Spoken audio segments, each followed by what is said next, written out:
Self-Healing Pipeline Automatisation Experte. Bienvenue dans cette formation avancée sur les Self-Healing Pipelines. Aujourd'hui, vous allez apprendre à construire des pipelines capables de se réparer eux-mêmes en cas d'anomalie, sans intervention humaine. Nous allons combiner Node.js, l'API Claude d'Anthropic et Prometheus pour créer un système d'automatisation véritablement résilient. Si vous avez déjà suivi le niveau 2 de notre parcours d'automatisation, vous êtes exactement au bon endroit. Qu'est-ce qu'un self-healing pipeline? Un self-healing pipeline est un pipeline capable de détecter ses propres défaillances, d'en analyser la cause et d'appliquer une correction automatique sans attendre une intervention humaine. L'objectif est de réduire le temps d'indisponibilité, d'améliorer la fiabilité des déploiements et de libérer les équipes des tâches répétitives de diagnostic. Ce concept s'appuie sur 3 piliers, la détection d'anomalies, la prise de décision intelligente et le rollback automatique. Prérequis techniques indispensables. Avant de commencer, assurez-vous de maîtriser les bases couvertes dans la formation Automatisation niveau 2. Vous aurez besoin de Node.js version 18 ou supérieure, d'un compte Anthropic avec une clé API Claude valide, et d'une instance Prometheus opérationnelle. Une connaissance de base des métriques et des alertes Prometheus est également attendue. Si l'un de ces éléments vous est inconnu, je vous recommande de revoir les modules précédents avant de poursuivre. Architecture globale du système. Voici l'architecture que nous allons construire. Prometheus collecte les métriques de votre pipeline en temps réel. Un agent Node.js interroge ces métriques à intervalles réguliers. Lorsqu'une anomalie est détectée, l'agent envoie le contexte à Claude via l'API Anthropic. Claude analyse la situation et recommande une action corrective. L'agent applique ensuite cette action, qu'il s'agisse d'un rollback, d'un redémarrage de service ou d'une alerte enrichie. C'est une boucle fermée d'auto-réparation. Initialisation du projet Node.js. Commençons par initialiser notre projet. Ouvrez votre terminal et créez un nouveau dossier nommé Self-Healing Pipeline. Entrez dans ce dossier et exécutez npm ini pour initialiser un projet Node.js avec les paramètres par défaut. Cette commande génère un fichier package.json qui servira de manifeste pour toutes nos dépendances. Vous devriez voir le fichier apparaître dans votre éditeur. C'est notre point de départ. Installation des dépendances clés. Nous allons maintenant installer les bibliothèques nécessaires. Exécutez la commande npm install @anthropic sdk axio d'Autanv node cron. Le SDK Anthropic nous donne accès à Claude, Axio nous permettra d'interroger l'API Prometheus, Autanv gérera nos variables d'environnement sensibles et Node cron planifiera nos vérifications périodiques.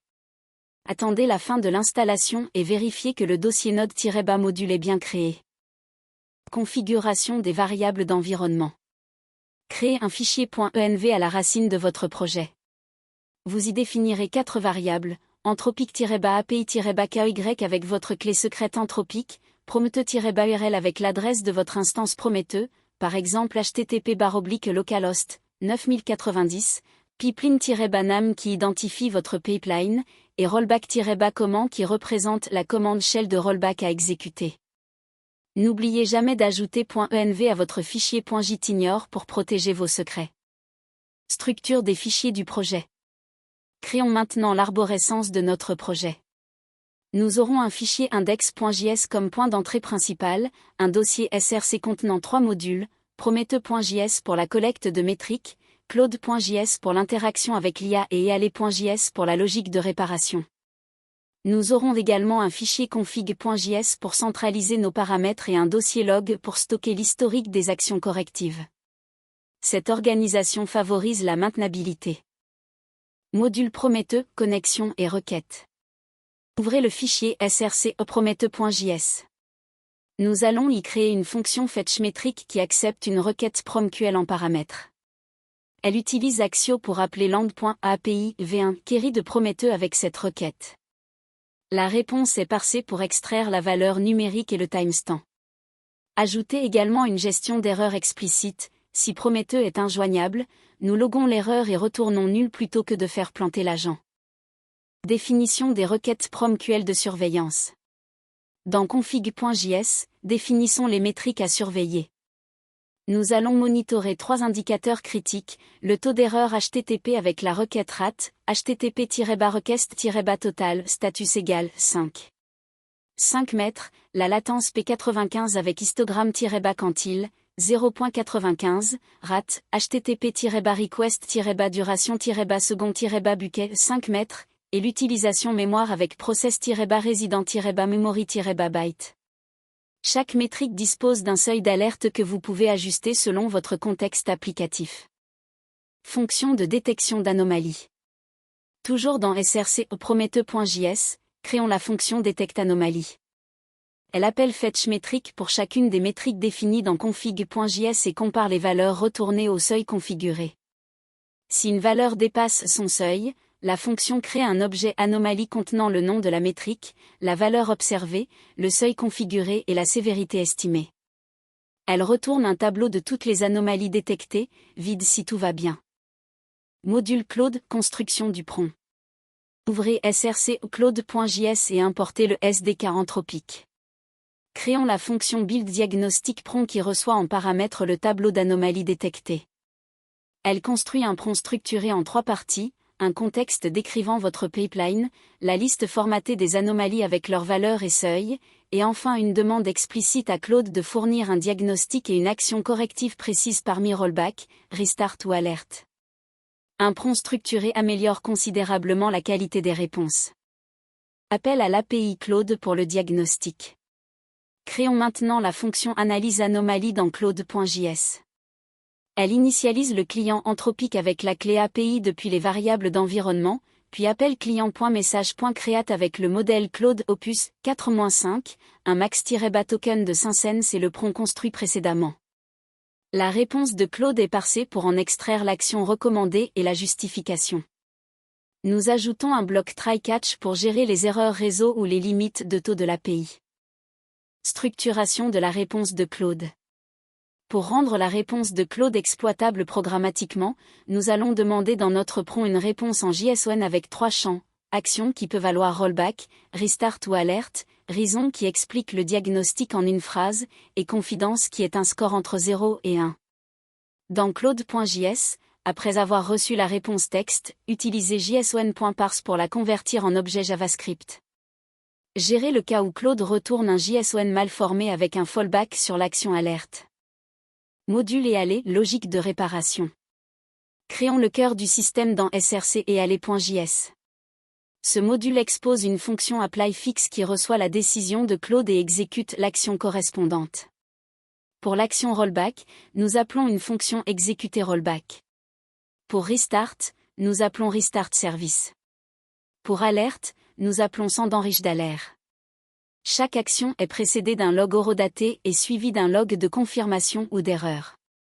Ce pattern garantit une traçabilité complète de toutes les interventions automatiques. Implémentation du rollback automatique. Dans eale.js, implémentons exécuter rollback. Cette fonction utilise le module child-process de node.js pour exécuter la commande définie dans rollback-comment. Nous utilisons exec5 entouré d'un try-catch pour capturer les erreurs d'exécution. En cas de succès, nous écrivons dans le fichier de log l'heure, l'action exécutée et la sortie de la commande. En cas d'échec, nous escaladons immédiatement vers un canal d'alerte humaine, car un rollback échoué est une situation critique. Implémentation du redémarrage de service. La fonction restart service suit le même pattern. Elle exécute une commande de redémarrage configurable, par exemple via system-cl ou docker restart. Après l'exécution, nous attendons 5 secondes puis interrogeons à nouveau Prometheus pour vérifier que la métrique problématique est revenue sous son seuil. Si c'est le cas, nous loguons un succès. Sinon, nous déclenchons un rollback comme action de second niveau. Ce mécanisme de vérification post-action est essentiel pour garantir l'efficacité des corrections. Envoi d'alertes enrichies par Claude. Quand l'action recommandée est alerte, cela signifie que Claude a identifié une situation nécessitant une intervention humaine. Dans ce cas, send-enrich d'alerte compose un message contenant le diagnostic de Claude, les métriques concernées et les valeurs observées, puis l'envoie via un webhook configurable, par exemple Slack ou PagerDuty. L'enrichissement par Claude transforme une alerte brute incompréhensible en un message actionnable, avec contexte et recommandations claires pour l'ingénieur d'astreinte. Point d'entrée principal index.js. Ouvrons maintenant index.js. Nous importons Dotenv pour charger les variables d'environnement, Node-Cron pour la planification et nos 3 modules SRC. La fonction principale est limlop orchestre le cycle complet, appel à detect anomalie, si des anomalies existent appel à analyse anomalie, puis appel à apply fix avec la décision retournée. Si aucune anomalie n'est détectée, nous loguons simplement un message de bonne santé. Cette boucle est le chef d'orchestre de tout notre système. Planification avec Node-Cron. Toujours dans index.js, utilisons Node-Cron pour exécuter limlop toutes les 2 minutes. La syntaxe cron est *2******. Avant de démarrer la boucle, ajoutez une vérification de démarrage qui appelle detect anomalie une première fois immédiatement. Loguez également au démarrage les paramètres de configuration comme l'URL Prometeux et le nom du pipeline. Cette exécution immédiate garantit que le système est opérationnel dès son lancement, sans attendre le premier cycle cron. Gestion des logs et de l'historique. La traçabilité est fondamentale dans un système autonome. Créons un module logué.js simple qui écrit dans la console et dans un fichier log eline.log avec un format horodaté. Chaque entrée de log inclut le timestamp ISO, le niveau comme info, warn ou error, et le message. Ajoutez également une rotation quotidienne des logs pour éviter des fichiers trop volumineux. En production, vous voudrez probablement remplacer ce logué maison par une solution comme Winston ou Pinot. Test du système, simulation d'anomalie. Il est temps de tester notre système. Pour simuler une anomalie sans toucher à votre vrai environnement, modifiez temporairement le seuil d'alerte dans config.js pour qu'il soit inférieur à la valeur réelle retournée par Prometeux. Démarrez le projet avec node-index.js et observez les logs. Vous devriez voir la détection de l'anomalie, l'appel à Claude, la décision retournée et l'action appliquée. Vérifiez également que l'entrée est bien écrite dans le fichier eline.log. Vérification de la réponse Claude. Dans les logs, vous observez maintenant le JS1 retourné par Claude. Voici un exemple typique. Action vos rollbacks. Reason indique que le taux d'erreur 520 dépasse le seuil acceptable et suggère un rollback vers la version stable précédente. Confidence vaut 0.92. Cette structure claire permet à notre code de prendre des décisions fiables. Si la confiance est inférieure à 0.7, nous pouvons configurer notre système pour escalader vers un humain plutôt que d'agir automatiquement.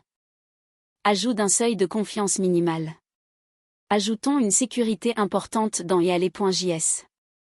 Avant d'appliquer une action, vérifiez que la propriété confidence de la décision Claude est supérieure à un seuil configurable, par exemple 0.75. Si la confiance est insuffisante, loguez un avertissement et envoyez une alerte enrichie à la place d'agir automatiquement. Ce garde-fou évite d'appliquer des corrections inappropriées dans des situations ambiguës que Claude lui-même considère incertaines. C'est une pratique de responsabilité essentielle en IA appliquée. Prévention des boucles de réparation infinie. Un risque important est la boucle infinie, l'action corrective échoue, l'anomalie persiste, Claude recommande la même action, et ainsi de suite. Pour prévenir cela, implémentez un compteur de tentatives dans eale.js. Stockez en mémoire le nombre de fois qu'une action a été appliquée pour une même métrique dans les 15 dernières minutes. Si ce compteur dépasse 3, suspendez les actions automatiques et envoyez une alerte critique. Remettez le compteur à 0 dès que la métrique repasse sous son seuil. Exposition des métriques du eale lui-même. Un self-healing pipeline doit lui-même être observable. Ajoutons un petit serveur HTTP dans index.js avec le module HTTP natif de node.js. Ce serveur expose sur le port 3001 métrique retournant des statistiques au format texte Prometeux, nombre total d'anomalies détectées, nombre de rollbacks exécutés, nombre d'échecs de correction et dernier timestamp d'exécution. Vous pourrez ainsi créer un dashboard Prometeux et Grafana pour surveiller la santé de votre système de self-healing. Déploiement et bonnes pratiques production. Pour un déploiement en production, voici les pratiques essentielles. Utilisez un gestionnaire de processus comme PM2 pour garantir le redémarrage automatique de l'agent. Sécurisez la clé API Anthropic via un Vault comme HashiCorp Vault ou les secrets de votre plateforme cloud. Limitez les permissions de la commande de rollback au strict nécessaire avec le principe du moindre privilège. Activez les alertes sur les logs d'erreur de l'agent lui-même pour savoir si le gardien tombe en panne. Récapitulatif, architecture et flux. Récapitulons l'architecture que nous avons construite. Prometheus collecte les métriques en continu. Notre agent Node.js planifié toutes les 2 minutes interroge ces métriques via des requêtes PromQL.